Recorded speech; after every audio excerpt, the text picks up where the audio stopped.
बड़ी खबर आ रही है। समाजवादी पार्टी के अध्यक्ष अखिलेश यादव सीएम योगी पर जोरदार हमला बोला है। अखिलेश कह रहे हैं अगर वो 80 और 20 की बात कर रहे हैं तो वो योगी है ही नहीं। बंटवारे की बात योगी नहीं कर सकता। कपड़े पहनने से कोई योगी नहीं बनता, विचारों से बनता है। सुनिए जरा अखिलेश यादव को, फिर चर्चा आगे बढ़ाएंगे। अगर वो 80 और 20 की बात कर रहे हैं तो वो योगी नहीं है। योगी की परिभाषा वो बताएं जो 80-20 कर रहे हैं। अगर 80-20 की या बंटवारे की बात योगी नहीं कर सकता, इसका मतलब वो योगी नहीं है। कपड़े पहनने से कोई योगी नहीं बनता है, विचार से योगी बनता है, अपने काम करने के तरीके से योगी बनता है। और अगर हम गीता का माने, जो हमारी गीता में लिखा है, उससे बड़ा धर्म की किताब कोई हमारी नहीं है। योगी वही होता है जो दुख दूसरे का समझे, दूसरे का दुख अपना समझे, वो योगी होता है। 80-20 और सीएम योगी आदित्यनाथ पर निशाना क्यों? देखिए, आपने देखा यहाँ के माननीय मुख्यमंत्री जी हर समय इस तरह की ही विभाजनकारी और विध्वंसकारी बातें ही करते हैं। आप बांटने की बात करते हैं, आपको समाज को साथ लेके चलना पड़ेगा, आपको सबको साथ लेके चलना पड़ेगा। लेकिन कुछ जब आपके पास विकास को दिखाने के लिए कुछ नहीं होता है तो आप ये, मैं कल भी कह रहा था ये बात को कि जब भी इनके पास विकास को दिखाने के लिए कुछ नहीं होता तो ये इस तरह की बातें लेकर आ जाते हैं। अभी ये मैं छोड़ूंगा न्यूज़ बात पे कि इन्होंने अभी चाइना को लाल आग दिखाने वाले थे। अभी क्या हुआ, चाइना ने 800 बिलियन डॉलर का उन्होंने इजाफा किया अपनी इकोनॉमी में, और ये क्या कर रहे हैं, 250 बिलियन डॉलर की इकोनॉमी में बात कर रहे हैं। आप जिस बड़ी आबादी को तो सर गरीबी रेखा से ऊपर ले आए, महज 4% गरीबी रेखा से नीचे बचे हुए हैं देश के अंदर। नई रिपोर्ट आ गई है सर, आप ये कह रहे हैं कि साहब विकास जो है वो हो नहीं रहा है। फिर आप 80 करोड़ लोगों को फ्री राशन दे रहे हैं और 14 करोड़ उसका भी जवाब उनकी तरफ से दिया गया है, उसका जवाब भी वो दे रही है शामिका रवि। और वो ये कह रही हैं कि साहब इतना एमएसपी पर हम खरीदते हैं और वो गेहूं पूरा सड़ता था, तो बेहतर ये है कि वो बांट दिया जाए लोगों में। आपने कहा 80 करोड़ गरीब लोगों को दे रहे हैं, ये भाषा खुद माननीय प्रधानमंत्री की। उन्होंने ये नहीं कहा कि हमने 80 करोड़ लोगों में बांटा, उन्होंने कहा 80 करोड़ गरीब में। तो गरीब तो आप मान ही रहे हैं ना, 80 करोड़। और क्या इजाफा कर दिया आपने उनकी आमदनी में, वो बता दें आप। और गरीब को तो आप और गरीब करते जा रहे हैं। आप सब कुछ बांट रहे हैं, संसाधन अपने उद्योगपति मित्रों को बांटे जा रहे हैं। आपने क्या देश के लिए करा? जो भी आप डील कर रहे हैं, आप जाते हैं विदेश में और कोई भी डील कहीं पे आप बताते नहीं है कि क्या किया। आप अमेरिका गए, आपने क्या किया? एक चीज बताई आपने कि देश को उससे ये फायदा हुआ, और वहीं डर के आप सारी चीजें अमेरिका को देते जा रहे हैं। ट्रम्प के डर से इस तरह से देश चलाएंगे। लाल आग दिखाने की बात कर रहे थे, इंपोर्ट सबसे ज्यादा दुगना। ट्रम्प से कौन डर रहा है? ट्रम्प से कौन डर रहा है? वो कह रहे हैं कि साहब ट्रम्प से डर रहे हैं। भाई साहब को बता दें कुछ बुनियादी चीज़ें। भारत हमारा देश जिसकी हम बात कर रहे हैं 5वें स्तर पर है इकॉनमी के तौर पर। कांग्रेस की सरकार थी 11वें स्तर पे थे, 5वें स्तर पर हैं। सबसे पहले 25 करोड़ सबसे गरीब लोग मल्टी डायमेंशनल पॉवर्टी से ऊपर आए हैं, अपने आप मिडिल क्लास में हुए हैं। और तो अरे भाई साहब को जानते नहीं, आप थोड़ा चुप रहा कीजिए।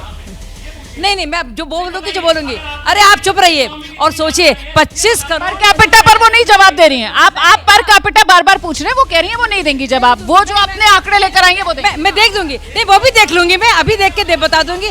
25 करोड़ सबसे गरीब, सबसे ज्यादा फायदा अगर हुआ है तो लोवेस्ट 20% लोगों का हुआ है, जिसमें अधिकतर फिर से आप पाएंगे कि वो मुसलमान है। और वो भी मुसलमानों में भी आप देखेंगे, कभी भी मुसलमानों की बात करेंगे ना, कभी भी पसमंदा मुसलमान की बात नहीं करेंगे कभी भी, क्योंकि 85% मुसलमान है। फिगर्स है, नेशनल हेल्थ फैमिली सर्वे 5th नेशनल हेल्थ पॉलिसी का सर्वे है भाई साहब, थोड़ा पढ़ लिख लीजिए।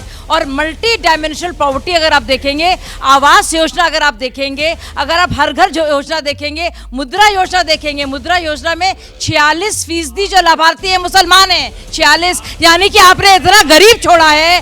अरे तस्लीम रहमानी भाई और प्रदीप भाई और निखत जी, निखत आपा हमारी, आप सोचिए मुसलमानों को कितना गरीब छोड़ के रखा था आपने, क्या हालत कर दी थी। और अब भी रहमानी साहब और अब भी इस हाल में भी कल से वो वक्फ का जो बिल आना है उसको लेकर धरना प्रदर्शन की तैयारी मुस्लिम समाज की तरफ से की जा रही है जंतर मंतर पर। मतलब आगे बढ़ने नहीं दे रहे हैं क्या आप लोग समाज को? देखिए, जमहूरियत पे अपने जमहूरी हुकूक भी खत्म कर दें क्या, वो भी इस्तेमाल ना करें, एक बात। दूसरी बात, मैं ये बात तो एग्री करता हूँ कि इस मुल्क में मुसलमानों को गड्ढे में फेंकने का काम कांग्रेस ने ही शुरू किया था और वो जारी रहा, और हर एक पॉलिटिकल पार्टी ने ये काम किया। लेकिन बीजेपी ने जिस सच्चर कमेटी की रिपोर्ट की ये जिक्र कर रही हैं, और एक और रिपोर्ट आई थी रंगनाथ मिश्र कमीशन की रिपोर्ट, उन दोनों को आपने रिजेक्ट करके क्यों फेंक दिया? अगर आपको इतनी तकलीफ थी सच्चर कमेटी को आप इंप्लीमेंट करें। पार्लियामेंट में बयान मौजूद है आपके मिनिस्टर्स का कि हम सच्चर कमेटी की रिपोर्ट को नहीं मानते। रंगनाथ मिश्र कमीशन की रिपोर्ट ने कहा 15% रिजर्वेशन माइनॉरिटीज को मिलना चाहिए, उसमें से 10% रिजर्वेशन एक्सक्लूसिवली मुसलमानों को मिलना चाहिए। सच्चर का रंगनाथ मिश्र कमेटी की रिपोर्ट ने कहा कि जो रिलीजियस राइडर है एससी और एसटी के ऊपर वो खत्म होना चाहिए। ये रंगनाथ मिश्र कमीशन की रिपोर्ट ने कहा। मैं हैरान हूं वैसे यहाँ पर, मतलब इस तरफ से आरोप लगाए जा रहे हैं कि बीजेपी ने मुसलमानों के लिए कुछ नहीं किया, उधर से शाजिया इल्मी बीजेपी की तरफ से बता रही हैं कि इस सरकार ने मुसलमानों के लिए कितना कुछ किया। वो कह रहे हैं कि कांग्रेस ने शुरुआत की थी, है ना, उसके बाद सारी कटघरे में आपको खड़ा किया उन्होंने। मैं आ रही हूँ प्रदीप भाटी को सुन। देखिए, अभी ये बात कर रही थी कि देश हम 5वें नंबर पे पहुंच गए, 30वें नंबर पे पहुंच गए। अरे देश 141, आम आदमी की इनकम तो 141 नंबर पे खड़े हैं। तो आपने देश के लिए क्या किया?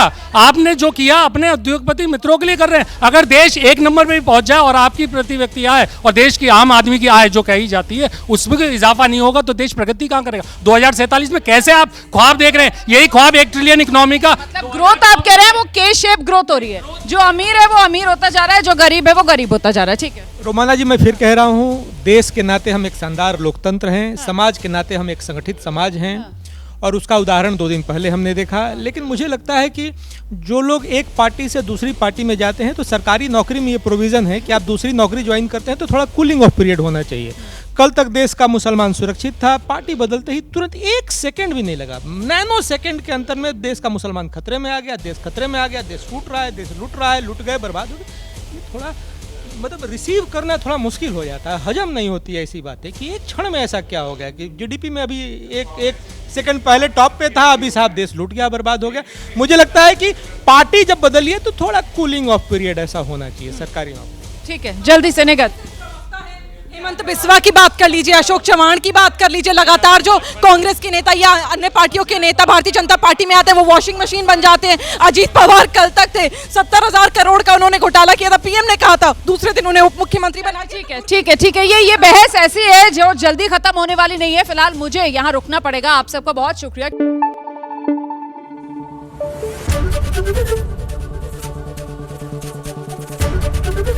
एबीपी न्यूज आपको रखे आगे।